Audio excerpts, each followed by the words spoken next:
बुलेटिनमध्ये घेऊयात दुपारच्या 100 बातम्यांचा वेगवान आढावा। विधानभवनाच्या पायऱ्यांवर सत्ताधाऱ्यांनी आंदोलन केलं। छत्रपती संभाजी महाराज आणि राज्यपालांबद्दल अपशब्द वापरल्यानं अनिल परब यांच्या विरोधात घोषणाबाजी करण्यात आली।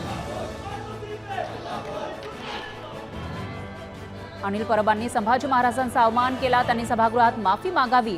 अनिल परबांनी नाक्यावरची भाषा सभागृहात वापरू नये अशी टीका भाजप नेते प्रवीण दरेकर यांनी केली। माफी मागण्याचा प्रश्नच येत नाही। छत्रपती शिवराय आणि संभाजीराजे माझे दैवत आहेत। मी दैवतांशी स्वतःची तुलना केलेली नाही असं स्पष्टीकरण अनिल परब यांनी दिलं।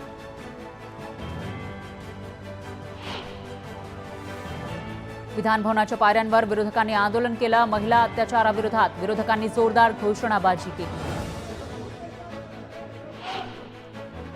एकनाथ शिंदेंचे निकटवर्तीय मानले जाणारे अजय अशर यांना मित्र संस्थेच्या मंडळावरून हटवण्यात आले। दिलीप वळसे पाटील, राणा जगजितसिंग पाटील यांची नव्यानं उपाध्यक्षपदावर निवड करण्यात आली आहे। फडणवीसांनी सुधारणा करत आता 3 उपाध्यक्षांची निवड केली। अजय अशर हा शिंदेंच्या पैशांचे व्यवहार ठेवणारा माणूस आहे। तो देश सोडून पळाल्याची माहिती आहे असा दावा खासदार संजय राऊतांनी केला। हजारो कोटींची संपत्ती जमवणाऱ्या अशरसह त्याच्या आकावर ईडी कारवाई करणार का असा सवाल राऊतांनी केला। तत्कालीन मुख्यमंत्री शिंदेंच्या आणखी एका योजनेला ब्रेक लागल्याची माहिती सूत्रांनी दिली आहे। तत्कालीन सीएम शिंदेंनी सुरू केलेली आणखी एक लोकप्रिय योजना मुख्यमंत्री फडणवीस यांच्या नेतृत्वाखालील महायुती सरकारनं थांबवल्याची माहिती आहे।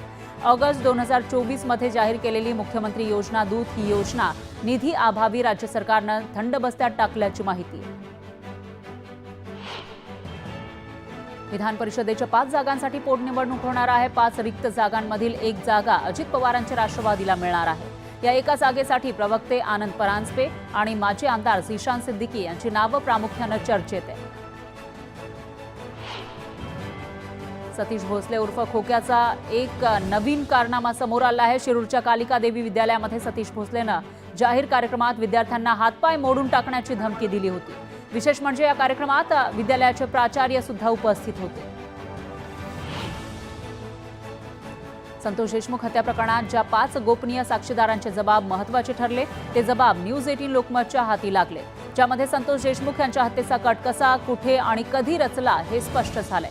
संतोष देशमुख हत्या प्रकरणात हा जबाब मैलाचा दगड ठरण्याची शक्यता आहे। वाल्मी कराडची राज्यभर असलेली कोट्यावधींची संपत्ती जप्त करण्यासाठी एसआयटी कडून हालचाली सुरू आहेत। कराडनं मोठमोठे प्लॉट, रो हाऊस, कोट्यावधी रुपयांची जमीन नेमकी कोणत्या उद्योगांमधून कमवली याचीही चौकशी होणार आहे।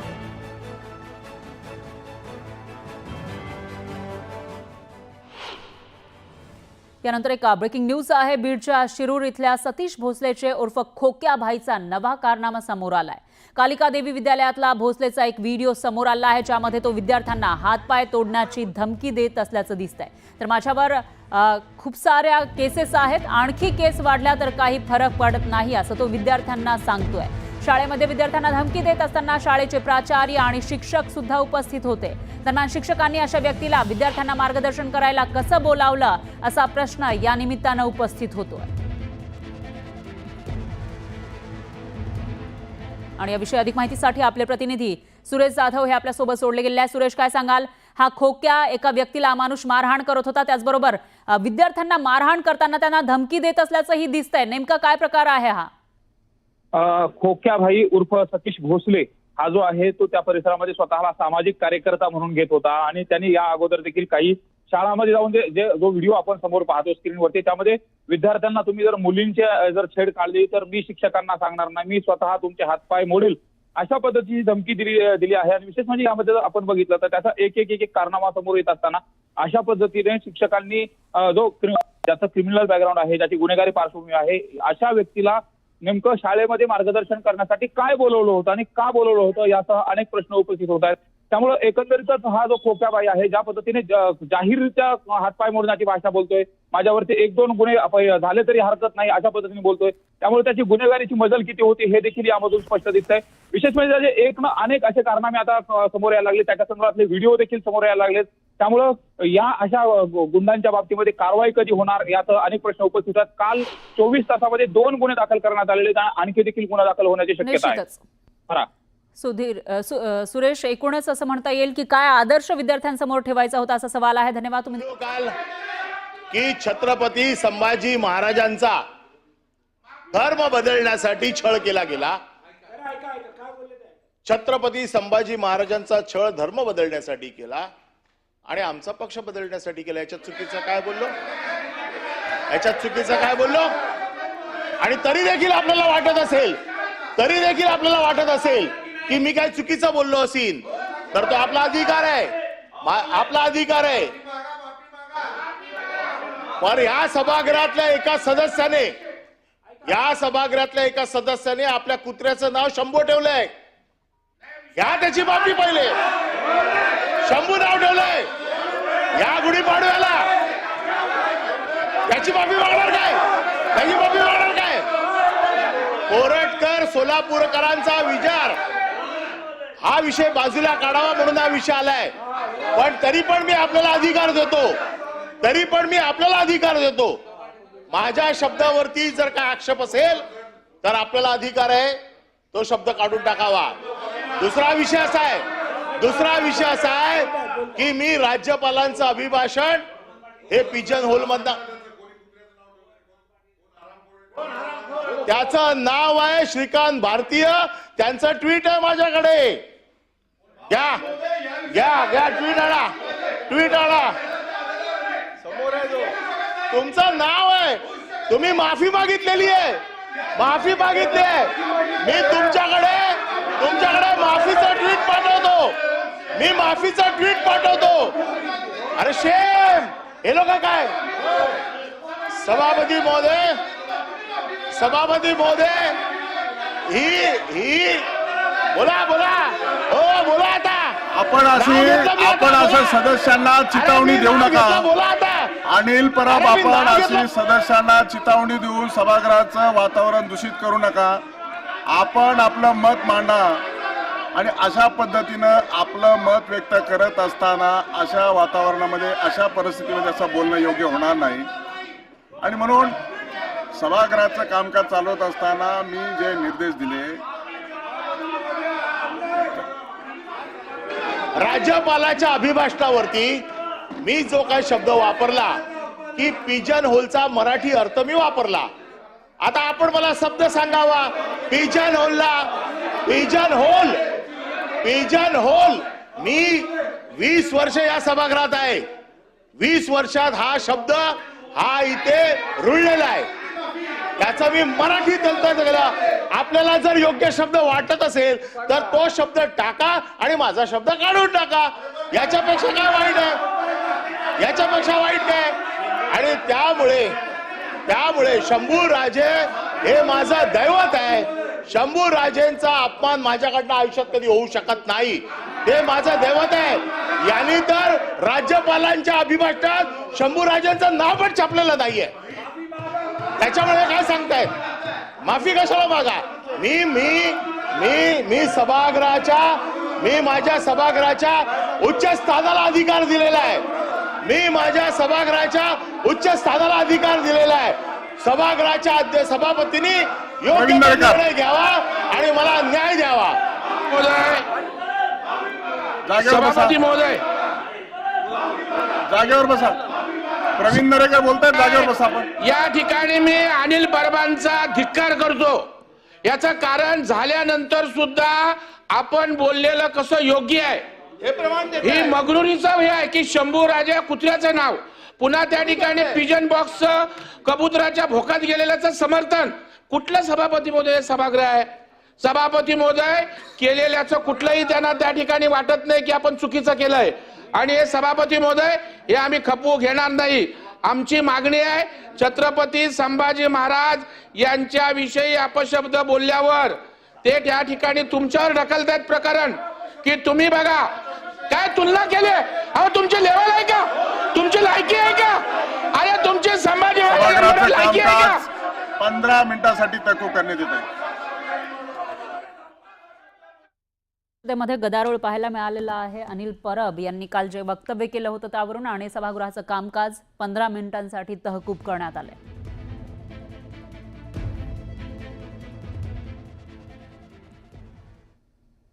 यानंतर पुन्हा घेऊयात बातम्यांचा वेगवान आढावा।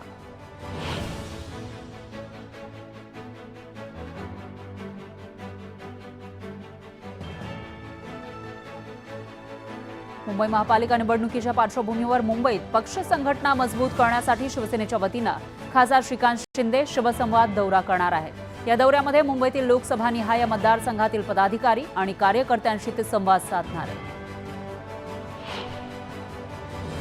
धारावी तुमची आहे आणि तुमचीच राहील असा विश्वास काँग्रेसचे नेते राहुल गांधी यांनी धारावीकरांना दिला। धारावीला दिलेल्या भेटीमध्ये त्यांनी चामड्याच्या वस्तू हाताने आणि मशीनवर शिवण्याचा अनुभव घेतला। तर दलित समाजाशी निगडित असणाऱ्या या व्यवसायाला जागतिक स्तरावर नेण्यासाठी सरकारने त्यांच्या मागे पाठबळ उभं करण्याची गरज आहे असंही राहुल गांधी म्हणाले। सोलापूर जिल्ह्यामध्ये शिवसेना युबीटीला खिंडार पडलेला आहे। उपमुख्यमंत्री एकनाथ शिंदे यांच्या उपस्थितीमध्ये सोलापुरातील माजी आमदार आणि जिल्हा माजी अध्यक्षांसह जिल्हा प्रमुखांसह जिल्ह्यातील इतर कार्यकर्त्यांनी शिवसेनेमध्ये प्रवेश केला। गोंदिया जिल्ह्यातले काँग्रेसचे माजी आमदार सहसराम कोरोटे यांनी काँग्रेसमधून शिवसेनेमध्ये प्रवेश केला होता। आता त्यांनी पुन्हा एकदा काँग्रेसमध्ये प्रवेश केला। स्वारगेट एसटी आगारातील बलात्कार प्रकरणातील आरोपी दत्तात्रय गाडेची गुन्हे शाखेनं लष्कर पोलीस ठाण्यात तब्बल 3 तास कसून चौकशी केली, पण गाडे पोलिसांना उडवाउडवीची उत्तरं देत असल्याची माहिती आहे। हाय सिक्युरिटी नंबर प्लेटच्या त्रुटींविरोधात प्रवास आणि मालवाहतूकदार संघटनांनी पुण्यात आंदोलन केलं। वाहनांचे नंबर प्लेट बदलताना नियम पाळले जात नसल्याचा आरोप आंदोलकांनी केला। चाळीसगावच्या महावितरण कार्यालयामध्ये कंत्राटी कर्मचाऱ्याने आत्मदहनाचा प्रयत्न केला। 3 महिन्यांपासून ठेकेदारांना वेतन दिलं नाही असा आरोप करत कर्मचाऱ्यानं अंगावर पेट्रोल ओतून घेण्याचा प्रयत्न केला। साताऱ्याच्या शिरवळमध्ये अवैधरित्या सुरू असलेल्या गुटखा उद्योगावर शिरवळा पोलिसांनी छापा टाकला। या कारवाईमध्ये 1,06 लाखांचा मुद्देमाल जप्त केलाय। जळगावमध्ये भाजीपाल्याच्या दरामध्ये मोठी घसरण झाली। उत्पादन खर्चही वसूल होत नसल्यानं शेतकरी आर्थिक संकटात सापडलाय। बहुतांश भाजीपाला अवघ्या 3 ते 12 रुपये प्रति किलोनं विकला जातो। पुण्याहून सांगलीला येणाऱ्या शिवशाही बसमध्ये एका तरुणीचा विनयभंग करण्यात आलाय। विनयभंग करणाऱ्या तरुणाला चांगला चोप दिला। आरोपी तरुणावर सांगली पोलिसात गुन्हा दाखल करण्यात आला। जालना ते नांदेड महामार्गावर मराठा समाजाच्या वतीनं रास्ता रोको आंदोलन करण्यात आलं। संतोष देशमुख हत्या प्रकरणी धनंजय मुंडेंना सह आरोपी करण्याची मागणी आंदोलकांनी केली। पुण्याच्या मनसरमध्ये कोबीला बाजारभाव नाहीये, त्यामुळे शेतकऱ्यांना काढणीला आलेल्या कोबी पिकात मेंढ्या चरण्यासाठी सोडल्या। उत्पादन खर्चही निघणं अवघड झाल्यानं शेतकरी हैराण झाले। धाराशिवमध्ये निकृष्ट कामाचा आणखी एक उत्तम नमुना समोर आला आहे। निकृष्ट कामामुळे तेरणा धरणाच्या उजव्या कालव्यातून सोडलेलं पाणी कालव्याच्या बाहेर पडतंय, त्यामुळे सिंचनाच्या पाण्याचा अपव्यय होतोय। दोडामार्ग तिलारी धरणाच्या क्षेत्रालगत असलेल्या शिरंगे गावातील काळ्या दगडाचं गौण खनिज उत्खनन त्वरित बंद करण्याच्या मागणीसाठी खानियाळे गावातील ग्रामस्थ एकवटले। गौण खाणी बंद करण्याची वारंवार मागणी करूनही प्रशासन दुर्लक्ष करत असल्यानं ग्रामस्थांनी साखळी उपोषण केलं। पूर्णवेळ वेतन निश्चितीच्या मागणीसाठी आणि पूर्णवेळ वेतन मिळावं या मागणीसाठी पुण्यात एका प्राध्यापकाचं कुटुंबासह उपोषण सुरू आहे। दरम्यान 5 दिवसानंतरही प्रशासनानं त्यांच्या आंदोलनाकडे दुर्लक्ष केलं। अहिल्यानगरमध्ये बौद्ध समाजाच्या वतीनं आंदोलन करण्यात आलं। बुद्धगया इथल्या महाबोधी विहारचे व्यवस्थापन बौद्ध भिक्षूंच्या हाती सोपवावे अशी मागणी आंदोलकांनी केली। मुंबई गोवा महामार्गाचं काम सुरू असताना संगमेश्वरमधील धामणी रोडवर धुळीचं साम्राज्य पसरलंय। या धुळीमुळे वाहन चालकांना विशेषतः दुचाकी स्वारांना मोठ्या त्रासाला सामोरं जावं लागतंय। नंदुरबार जिल्हा परिषदेचा अर्थसंकल्प सादर करण्यात आला आहे। अर्थसंकल्पातून आरोग्य, शिक्षण, ग्रामीण पाणी पुरवठा या योजनांवर भर देण्यात आलाय। मावळमधील सडवली गावात रब्बी हंगामातील पीक जोमात आले। योग्य तांत्रिक सल्ला आणि मेहनतीच्या जोरावर यंदा रब्बी हंगाम शेतकऱ्यांसाठी लाभदायक ठरणार असल्याची अपेक्षा शेतकरी व्यक्त करतायत। राज्यातील 16,95,282 शेतकऱ्यांकडे 31,000 कोटींचे शेतपिकांचे कर्ज थकीत आहे। शेतकऱ्यांना निवडणुकीच्या काळामध्ये कर्जमाफीचं आश्वासन देण्यात आलं होतं। दरम्यान प्रत्यक्षात कुठलीही हालचाल झाली नसल्यानं बँका चांगल्याच अडचणीत आल्या। हमी केंद्रावर तुरीला चाळणी मारून शेतकऱ्याचा माल खरेदी केला जात असल्यानं शेतकऱ्यांनी हमी केंद्राकडे पाठ फिरवली आहे. शेतकऱ्यांनी आपला माल खासगीमध्ये विकायला सुरुवात केली आहे. कोसुंब संगमेश्वर रोडवर अकेशिया झाडांची बेसुमार कत्तल केली जाते. मात्र याकडे वन खात्यानं दुर्लक्ष केल्यानं पर्यावरण प्रेमी नाराज झाले. सिंधुदुर्गच्या कुडाळ तालुक्यातील हवेलीमध्ये मृत अवस्थेत बिबट्या आढळला. बिबट्याच्या मृत्यूचं कारण अद्याप समजू शकलेलं नाही. धाराशिवमधील पाथर्डी जिल्हा परिषदेच्या शाळेमध्ये पोषण आहारात विद्यार्थ्यांना दिल्या जाणाऱ्या चॉकलेटमध्ये आळ्या आणि किडे सापडले. पालकांनी मुख्याध्यापकांकडे तक्रार करत पुरवठा करणाऱ्यांवर कारवाईची मागणी केली आहे. धाराशिवच्या ढोकी गावात कोंबड्यांना बर्ड फ्लूची लागण झाली आहे. कोम्बिंग ऑपरेशनद्वारे 507 कोंबड्या नष्ट करण्यात आल्या. अंदरमावळात वारंवार लागणाऱ्या वणव्यामुळे शेतकरी त्रस्त झाले. स्थानिक शेतकरी आणि पशुपालकांपुढे गुरांच्या चाऱ्याचा प्रश्न हा गंभीर बनलाय. सोलापूरच्या अक्कलकोट तालुक्यातील चंद्रादेवी यात्रा उत्साहात पार पडली. चंद्रादेवीच्या यात्रेसाठी कर्नाटक, महाराष्ट्र आणि महाराष्ट्रातल्या मराठवाड्यातील भाविकांनी गर्दी केली. संगमेश्वर तालुक्यातील कसबा इथं छत्रपती संभाजी महाराजांचं भव्य स्मारक होणार आहे. मुख्यमंत्री फडणवीसांच्या या घोषणेचं ग्रामस्थांकडून स्वागत करण्यात आलं. चंद्रपूर शहर महानगरपालिकेचा अर्थसंकल्प नुकताच जाहीर झाला आहे. यामध्ये सौर ऊर्जा निर्मितीचा मोठा निर्णय घेतलाय. महानगरपालिका सार्वजनिक खासगी भागीदारीतून सोलार पार्क विकसित करून ऊर्जा निर्मिती क्षमता स्थापित करणार आहे. अहिल्यानगर जिल्ह्यातील अतिदुर्गम भागात जिल्हा परिषदेच्या शाळेमध्ये शिक्षक दाम्पत्यानं नंदनवन फुलवलंय. 7 वर्षांपूर्वी शाळेत रुजू झालेल्या गाडेकर शिक्षक दाम्पत्यानं मुलांना शालेय शिक्षणाबरोबरच शेतीचे धडे देत शाळेच्या जागेत सुंदर परसबाग फुलवली आहे. कोकणात पहिल्या होळीपासून सुरू होणाऱ्या शिमगोत्सवाचं संकासूर आणि गोमूच्या जोडीमुळे सर्वांनाच आकर्षण असतं. मृदुंगाच्या तालावर नाचणारे गावागावातील नमन खेळे गाव भोवणीसाठी 10 दिवस बाहेर पडतात. कोकणात पारंपरिक शिमगोत्सवाची धूम सुरू आहे. शिमगोत्सव दरम्यान देवाच्या पालखीसोबत खेळी काढण्याची प्रथा परंपरा खास करून जपली जाते. रत्नागिरी जिल्ह्यातील आसूद गावानं काठखेळ ही प्रथा जपलेली आहे. अंगात पुरुषाचा पांढरा शुभ्र सदरा, साडी नेसून डोक्यावर फेटा बांधून अर्धा पुरुष अर्धी स्त्री अशी वेशभूषा करून हातात टिपरू घेऊन पारंपरिक वाद्याच्या तालावर हा खेळ खेळला जातो. बुलढाण्यामध्ये 1.5 वर्षापूर्वीच्या अपघातात वर्धा आणि यवतमाळमधील 25 जणांचा मृत्यू झाला होता. या प्रकरणातील बस चालकावर कारवाई झालेली नाही आणि जाहीर केलेली मदत सुद्धा मिळालेली नाही. यामुळे मृतांच्या नातेवाईकांनी समृद्धी महामार्गावर मूक आंदोलन सुरू केलं. सिंचनासाठी शेतकऱ्यांना पाण्याची 5 आवर्तनं देऊनही अकोला जिल्ह्यातील काटेपूर्णा प्रकल्पात आजच्या स्थितीमध्ये 31.15 दशलक्ष घनमीटर जलसाठा शिल्लक आहे. गेल्या वर्षीच्या तुलनेत यंदा आजच्या स्थितीतील साठा हा 5% जास्त आहे. त्या लोकांच्या घरांना लक्ष्य करत एका रात्रीमध्ये 5 घरांचं कुलूप तोडून लाखो रुपयांचे दागिने आणि रोख रक्कम चोरट्यांनी लंपास केली. फेरफार प्रलंबित ठेवून शासकीय कामकाजाकडे अक्षम्य दुर्लक्ष केल्याप्रकरणी अधिकारी अशोक गोरखे डरफे यांना जिल्हाधिकारी अविनाश पाठक यांनी शासन सेवेतून निलंबित केलं. तर बैठकांमध्ये वारंवार सूचना देऊनही 56 फेरफार प्रलंबित ठेवल्यानं ही कारवाई करण्यात आली. मावळमध्ये एका बंगल्याला आग लागली. आगीत बंगला जळून खाक झाला. सोलापूर जिल्ह्यामध्ये करणी केल्याच्या संशयावरून महिलेची निर्घृण हत्या करणाऱ्या 3घांना जन्मठेपेची शिक्षा सुनावण्यात आली आहे. कोयत्यानं वार करत खून करून पुरावा नष्ट करण्याच्या उद्देशानं मृतदेह विहिरीत फेकण्यात आला होता. अकोल्यामध्ये 4चाकी वाहन आणि ट्रकचा भीषण अपघात झाला. या अपघातात 1 जण गंभीर जखमी झाला. जखमी व्यक्तीला रुग्णालयात दाखल करण्यात आले. स्थानिक गुन्हे शाखेच्या पथकानं शेवगाव तालुक्यातील बोधेगाव ते हातगाव रस्त्यावरील बडे वस्तीवर छापा टाकून जनावरांच्या गोठ्यात साठवलेल्या 30 लाख रुपये किमतीचा गांजा जप्त केला. या प्रकरणी 2घांना अटक झाली आहे. अलिबागमध्ये आलेल्या पर्यटकांनी रेवदंडा बायपास मार्गावर धुडगूस घातला. पर्यटकांनी मद्यधुंद अवस्थेत कार चालवून एका वाहनाला धडक दिली. स्थानिकांसह पोलिसांसोबत हुज्जत सुद्धा घातली.